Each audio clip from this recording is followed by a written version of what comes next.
En fait, quand même, ce dont je peux me glorifier le plus comme titre, c'est d'être l'ancien, co-directeur de thèse de Caroline.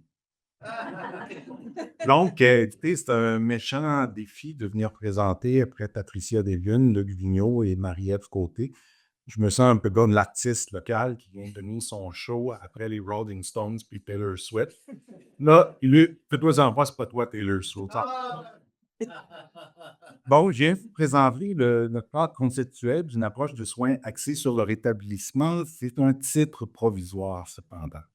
Et donc, qu'on est à travailler, qu'on est à élaborer avec les membres de l'équipe Cap Rétablissement. Vous avez déjà vu plusieurs aujourd'hui.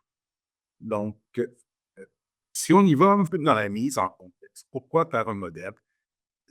On s'est posé un peu la question dans quel contexte, bon, dans les explications ce qui fait qu'on n'a pas des issues aussi positives qu'on voudrait dans nos approches de traitement. On pense qu'un des aspects, c'est que les modèles biopsychosociaux, il y a pas c'est-à-dire que les modèles psychosociaux et les modèles biomédicaux tendent à évoluer un peu en parallèle et qu'il n'y a peut-être pas beaucoup de façons de bien les intégrer ensemble. Donc, c'est un peu l'objectif qu'on s'est donné. On a voulu, dans cette démarche-là, d'avoir un équilibre entre l'exhaustivité et la parcimonie, que ça soit quand même gérable, puis un soutien empirique, que ça puisse servir en clinique, que ça puisse servir comme outil de communication, que ça puisse nous aider à concevoir nos recherches, interpréter nos résultats, que ça reflète bien le caractère évolutif aussi. C'est pas statique, la vie d'une personne, et que donc il y a aussi autant de possibilités de quantifier les construits. Donc, c'est avec beaucoup de modestie que je vous présente ça. C'est un work in progress qui roule déjà depuis quelques années. J'ai fait un premier jet. On a élaboré une figure. Il y a eu des allers-retours entre les membres de l'équipe. Il y a eu des présentations à différents auditoires. Et donc, c'est ici qu'on en est aujourd'hui. Donc, voici le résultat visuel global. On va faire un tour un petit peu pour vous guider. Donc, la personne en vert, tout ce qui est dans le vert, donc, et on fera ensuite la décomposition un peu plus de la figure. Ensuite, je veux dire, les proches, qui incluent les parents, la fratrie, les enfants, les amis très proches, et cetera. Et qui est en couleur, c'est le genre de couleur que j'ai des longues discussions avec ma blonde pour savoir quelle est cette couleur-là. En tout cas, bref, ils sont représentés par cette couleur. La communauté qu'on aborde au sens large, la communauté donc, va inclure les milieux d'emploi, les milieux d'habitation, l'environnement physique aussi, les politiques économiques et sociales, le système de justice et aussi les connaissances, donc les relations où on est proche. Ensuite, les équipes de soins. Vous avez aussi, c'est les Canadiens de Montréal, dans le tournoi de golf de 2024-2025. C'est vraiment là que pour les fans de hockey comme moi, on sent que ça commence vraiment lors de ce tournoi de golf-là, parce que c'est là où les joueurs vont avoir des entrevues, le gérant, etc., etc. Donc, les équipes de soins, et on équipe de soins et de soutien. Donc, on est, oui, les équipes de soins auxquelles nous appartenons, mais aussi celles des partenaires et les groupes de soutien. Les liens entre ces acteurs sont désignés par des flèches. Maintenant, nous entrons dans le vif du propos et le contenu réellement. D'abord, l'objectif, c'est l'approche, l'objectif ultime, c'est le rétablissement slash santé globale et je vais expliquer bientôt pourquoi cette barre unique. Donc, on inclut, pour avoir une perspective vraiment holistique, à la fois le rétablissement personnel, le rétablissement fonctionnel et la santé physique. Et c'est quand même un fait fondamental, c'est que les gens qui composent avec un trouble psychotique meurent 15 ans de plus jeunes que la moyenne de la population. Et c'est très difficile de se rétablir quand on est mort en général. Euh, Et nous, on a complètement expulsé les symptômes de la définition du rétablissement. Dans certaines définitions, on dit oui, il faut qu'il y ait un certain rétablissement du fonctionnement, une réduction des symptômes. Je crois que ça n'a pas rapport. Ce sont des domaines totalement différents. Donc, compte tenu de l'inclusion de la santé, on se dit: «Bon, est-ce que vraiment on doit appeler ça rétablissement?» Et là, c'est ma dernière mouture que j'ai pas encore testée. Donc, santé globale dans les troubles psychotiques, un cadre conceptuel axé sur l'établissement. Donc, c'est la dernière formulation. Quand on inclut ces 3 dimensions-là du rétablissement personnel, du rétablissement fonctionnel, puis de la santé physique, ça ne veut pas dire que les 3 sont nécessairement aussi importants l'un que l'autre dans toutes les situations. Ça veut juste dire qu'on doit prendre en compte, on pense, ces trois dimensions. Il y a aussi dans le modèle, un cadre conceptuel qu'on développe, un aspect, c'est qu'il n'y a pas de définition arbitraire qui va dire, ben, tu vas atteindre, tu vas être considéré rétabli si tu obtiens tel score sur telle échelle. C'est beaucoup plus personnel que ça. Et ça représente aussi l'absence de ce point de coupure-là, c'est pour montrer vraiment, tu refléter l'aspect dimensionnel continu du concept. Et la réalisation du projet de vie est conçue comme l'objectif. Et ce n'est la flèche, en fait, dans le modèle, c'est pour vraiment refléter que tout ça, c'est un processus. Le rétablissement, c'est pas un état fixe, c'est pas un objectif, c'est vraiment un processus, comme on l'a déjà dit. Et ça, on prend en compte aussi l'historique de vie de la personne, notamment toutes les historiques de trauma, un petit peu sa trajectoire euh, avant la maladie. Dans ce cadre conceptuel-là, les cibles du traitement sont les facteurs qui influencent le rétablissement. Donc, ces facteurs-là sont soit des aspects qui vont influencer directement donc le niveau de fonctionnement, la satisfaction par rapport à la vie, le sentiment de rétablissement, la santé physique, qui peuvent soit être améliorés par le traitement ou qui, au minimum, doivent être pris en considération.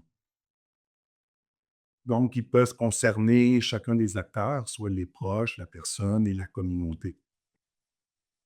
On les regroupe aussi par souci parcimonie, par domaine. Par exemple, les symptômes vont inclure les symptômes pour dire négatifs, anxieux, dépressifs, maniaques, la désorganisation, etc. On reconnaît un rôle important à la stigmatisation et à l'autostigmatisation. C'est vraiment parmi les facteurs qui sont mis et donc sont nommés explicitement. Les symptômes, sont présents, mais seulement comme facteurs influençant le rétablissement. Donc, ils ont de l'importance dans la mesure où ils influencent une de ces 3 sphères de la santé globale. Les effets indésirables sont nommés aussi parce qu'ils constituent souvent un frein au rétablissement. J'ai l'impression, par exemple, quand on met en place une approche du soutien au retour à l'emploi, qu'on ne fait peut-être pas assez de ménage d'un médicament, qu'on laisse traîner des anticholinergiques, qu'on laisse traîner des benzodiazépines, qu'on tolère des réactions extrapyramidales qui vont être des freins très, très puissants. Les liens entre ces facteurs-là peuvent être quand même assez complexes. Par exemple, l'anxiété peut causer des syndromes négatifs secondaires. Elle peut aussi être alimentée par l'acathisie.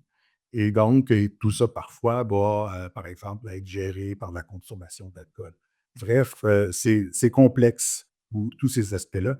Et on pense que de les lister, de les mettre en exergue est une façon de bien se rappeler de l'importance, d'examiner leur lien.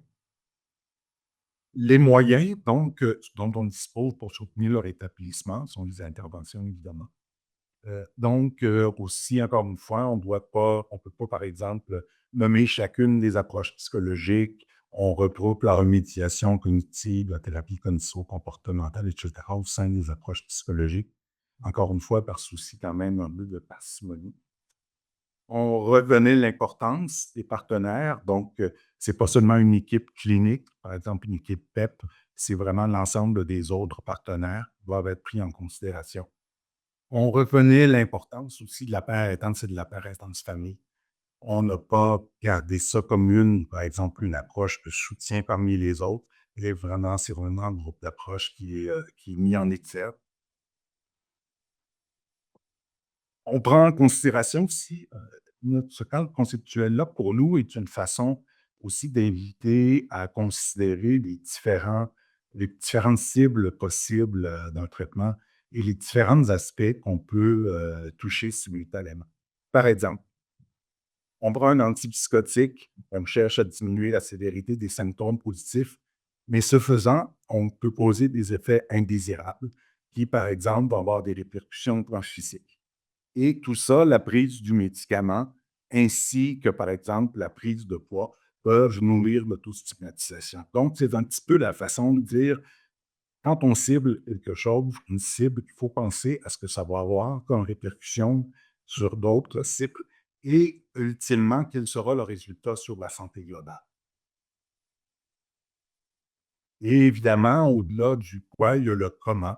Comment est-ce qu'on fait, quelles sont nos approches, dans quelle philosophie, évidemment, la philosophie axée sur le rétablissement, mettre l'accent sur l'engagement, sur l'alliance, sur la décision partagée. Et l'accessibilité, évidemment, on a beau avoir les meilleurs soins, si les gens ne peuvent pas y avoir, ça donne rien. Il y a aussi des bidirectionnalités qui sont reconnues dans tout ça. Par exemple, les études sur le retour à l'emploi nous montrent que souvent, une fois retourné à l'emploi, la sévérité des symptômes négatifs diminue. Donc, les relations ne c'est pas linéaire, un modèle, il y a vraiment quelque chose de bidirectionnel. Donc, ça nous amène à la discussion. Ron Fournier, il y avait une célèbre ligne ouverte de sport. Je suis sûr que vous avez ça en France. Ça doit parler un petit peu moins de hockey puis des Canadiens de Montréal. Donc, notre utilisation du modèle jusqu'à maintenant, euh, en fait, du cadre conceptuel, notre expérience, c'est que c'est un outil utile pour planifier le traitement dans sa globalité, pour avoir une vision vraiment globale de la personne. Pour l'avoir utilisé à quelques reprises dans des contextes d'enseignement, ça s'avère vraiment un outil de communication très intéressant et je dirais dans les présentations que j'ai faites dans les dernières années, c'est probablement celle où, je présentais ce modèle-là sous forme de cadre conceptuel-là, sous forme, d'atelier. C'est probablement ce qui a levé le plus. Remarquez, ça ne veut pas dire que les autres étaient vraiment minables, là, mais voilà. Et aussi, notre expérience, c'est que notre impression, c'est que jusqu'à maintenant, c'est pour nos recherches, ça nous amène à peut-être un peu mieux planifier nos recherches au moment de poser une question de recherche, de la voir vraiment dans son ensemble et de voir peut-être d'autres aspects qu'on aura à prendre en considération. L'avenir, donc, quand l'avenir commence ces jours-ci, je pars en année d'études de recherche, donc je vais pouvoir consacrer une très bonne partie de ma prochaine année au développement de ce projet-là. Et donc, la poursuite de la revue littérature, la poursuite de consultation, de présentation en Europe maintenant, que jusqu'à maintenant, ça s'est fait ici au Québec. La préparation aussi d'une demande de subvention en vue de valider le modèle par le biais d'une étude d'écrit. C'est ce qui est prévu pour ça. Et donc, moi, je trouve qu'à travers ça, à travers mon intérêt pour le rétablissement, il y a aussi un voyage personnel. C'est me rétablir d'une maladie que j'avais, qui était celle d'adhérer à la vision crépinienne de la schizophrénie. Et donc, une des conclusions les plus importantes à travers de ma carrière comme psychiatre, c'est que nos patients, ils ont les mêmes aspirations que nous. Ils veulent avoir des amis, ils veulent avoir un job qui a de l'allure, ils veulent avoir un bon logement. Ça, c'est pas un petit clin d'œil aux Européens, c'est ma cabane au Canada. Ils veulent avoir des enfants et le plus important, c'est qu'ils veulent avoir un char. Et il n'y a pas de nous et de eux. C'est vraiment, pour moi, quelque chose qui a vraiment énormément changé. Tout ça. Et donc, pour terminer, je vais citer un grand poète de chez nous, Plume la Traverse, et dans un de ses vers les plus célèbres, on est bien ouvert à vos commentaires si vous payez le cognac. Si vous payez le cognac.